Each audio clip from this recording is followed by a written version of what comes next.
আগে তো metre change করছে দুইবার কে আপনি মিটার যদি 100 বার চেঞ্জ করেন কোনো লাভ হবে না।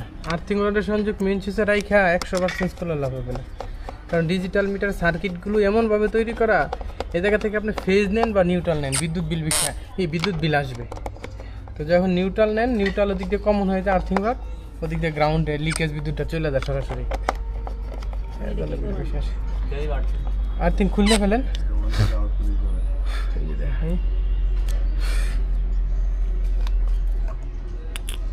এই যে নিউট্রাল লাগা, এই ফেস লাগাইছে, বিদ্যুৎ ফেলাইছে।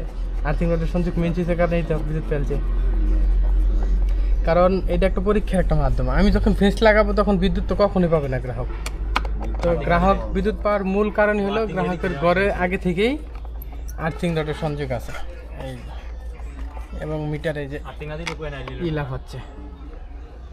আর্থিং না দিলে তো এটা আসার কথা না, ঠিক না?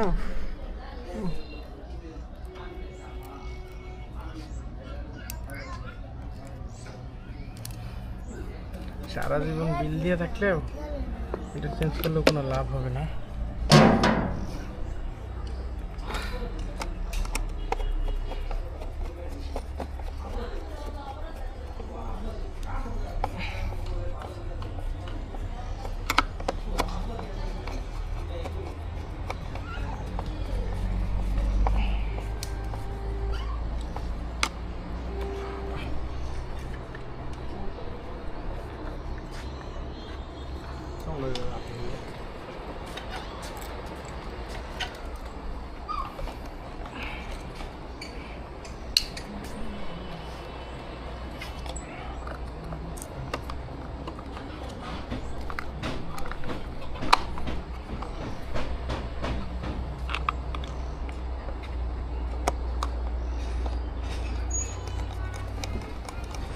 আর্থিং রডের সংযোগ যখন অ্যানালগ মিটার থাকে সেই ক্ষেত্রে সমস্যা হয় না, ডিজিটাল মিটারের ক্ষেত্রে সমস্যা।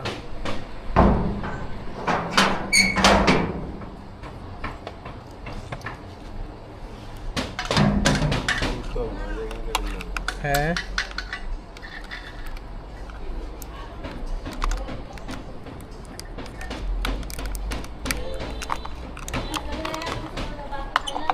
আর্থিং রডের সংযোগ কই এনো না, এনতে কেটে দাও, পরে জোড়া দিবা। তুমি আর্থিং রড দেওয়ার থেকে না দেওয়া তার বলা বেটা। এই আর্থিং রডের কোনো ইয়ে আছে? আর্থিং রড যদি এরকম থাকে, এটা কোনো লাভ আছে? এনতে কেটে দিলাম, এনো কাটলাম, এনো আরে